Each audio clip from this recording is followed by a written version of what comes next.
है। वीर जवान शहीद हुए इस देश के लिए,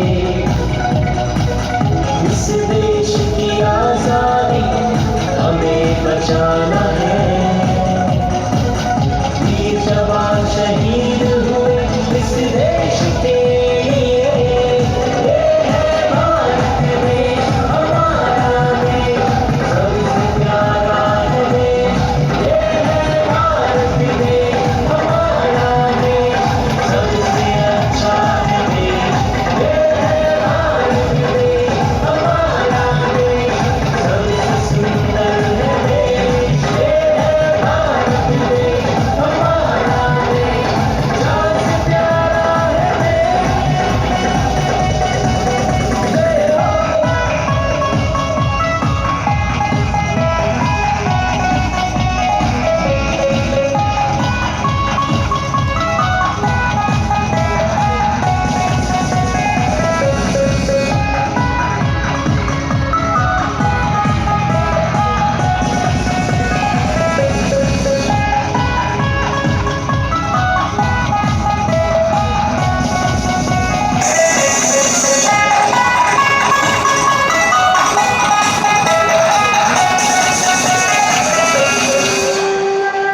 ಆತ್ಮೀಯ ನಾಗರಿಕ ಬಂಧುಗಳೇ, ಹುಟ್ಟಿದ ಮಗುವಿನಿಂದ ಹಿಡಿದು ವೃದ್ಧಾಪ್ಯದವರೆಗಿನ ಪ್ರತಿ ಮಾನವ ಮತ್ತು ಪ್ರಾಣಿ ಪಕ್ಷಿಗಳಿಗೂ ಬೇಕಾಗಿರುವುದು ಉತ್ತಮ ಆರೋಗ್ಯ.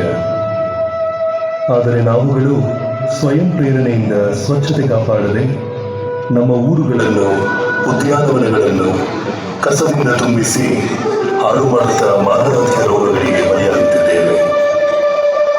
ಇದರಿಂದ ಮುಂದಿನ ನಮ್ಮ ಮಕ್ಕಳ ಕಾಲಕ್ಕೆ ನೀಡುವ ಸಂದೇಶವಾದರೂ ಏನು? ಆತ್ಮೀಯ ನಾಗರಿಕ ಬಂಧುಗಳೇ, ಸ್ವಚ್ಛತೆ ಕಾಪಾಡುವುದು ಕೇವಲ ಮಹಾನಗರ ಪಾಲಿಕೆಯ ಕೆಲಸವಾಗದೆ ಅಥವಾ ಸಂಘ ಸಂಸ್ಥೆಗಳ ಕೆಲಸವಾಗದೆ ಪ್ರತಿ ಪೌರನ ಆದ್ಯ ಕರ್ತವ್ಯ. ಈ ಸ್ವಚ್ಛತೆ ಕಾರ್ಯಕ್ರಮವನ್ನು ಮನೆಯಿಂದ ಪ್ರಾರಂಭಿಸಿ ಶಾಲೆ, ಆಸ್ಪತ್ರೆ, ಕಚೇರಿ, ಬಸ್ ನಿಲ್ದಾಣ, ರೈಲು ನಿಲ್ದಾಣ ಹೀಗೆ ಸಾರ್ವಜನಿಕ ಸ್ಥಳಗಳನ್ನು ಸ್ವಚ್ಛವಾಗಿಸಿರುವುದು ನಮ್ಮೆಲ್ಲರ ಕರ್ತವ್ಯ. ಹರಿಯುವ ನದಿಗಳನ್ನು ಕಲುಷಿತಗೊಳಿಸಿದ ಅಪಕೀರ್ತಿ ನಮ್ಮದಾಗದಿರಲಿ.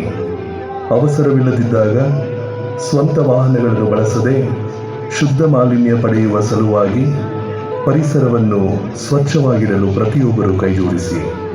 ಕಂಡಲ್ಲಿ ಮೂತ್ರ ವಿಸರ್ಜನೆ ಮಾಡದೆ ಸಾರ್ವಜನಿಕ ಶೌಚಾಲಯಗಳನ್ನು ಬಳಸಿ ಗುಟಕ ಪಾನ್ಗಳನ್ನು ಎಲ್ಲೆಂದರಲ್ಲಿ ಉಗುಳಬೇಡಿ. ಸಾರ್ವಜನಿಕ ಸ್ಥಳಗಳಲ್ಲಿ ಧೂಮಪಾನ ಮಾಡಬೇಡಿ. ಮಕ್ಕಳ ಆಟದ ಮೈದಾನವನ್ನು ಸ್ವಚ್ಛವಾಗಿರಿಸಿ. 100 ಮೀಟರ್ ಅಂತರದಲ್ಲಿ ಯಾವುದೇ ತಂಬಾಕು ಪದಾರ್ಥಗಳನ್ನು ಮಾರಾಟ ಮಾಡುವುದು ಸ್ವಯಂ ಪ್ರೇರಣೆಯಿಂದ ನಿಲ್ಲಿಸಿ. ಅನುಮತಿ ಇಲ್ಲದ ಪ್ರದೇಶಗಳಲ್ಲಿ ಭಿತ್ತಿಪತ್ರಗಳನ್ನು ಅಂಟಿಸುವುದನ್ನು ನಿಲ್ಲಿಸಿ ಹಾಗೂ ಖಂಡಿಸಿ. ಸ್ವಚ್ಛತೆ ಎಂದರೆ ಕೇವಲ ಅಂದಚಂದ ಮಾತ್ರವಲ್ಲ, ಸ್ವಚ್ಛತೆ ಎಂದರೆ ಆರೋಗ್ಯ. ಅದರಿಂದ ನಮ್ಮ ಊರನ್ನು ನಾವೇ ಕಾಪಾಡಿಕೊಳ್ಳೋಣ. ಆತ್ಮೀಯರೇ, ಸ್ವಚ್ಛತೆ ಕೆಡುವುದು ಕೇವಲ ಕಸದಿಂದ ಮಾತ್ರವಲ್ಲ, ದೇಶದ ಕಾನೂನು ಅಡಿಯಲ್ಲಿ ವ್ಯವಸ್ಥೆಗಳನ್ನು ಕಲ್ಮಶಗೊಳಿಸುತ್ತಿರುವವರನ್ನು ಕಾನೂನಾತ್ಮಕವಾಗಿ ಸ್ವಚ್ಛಗೊಳಿಸುತ್ತಿರುವ ಯೋಧರಿಗೂ, ಪೊಲೀಸರಿಗೂ ಮತ್ತು ಎಲ್ಲ ಅಧಿಕಾರಿಗಳಿಗೂ ಹೃದಯಪೂರ್ವಕ ವಂದನೆಗಳು. ಜೈ ಭಾರತ್.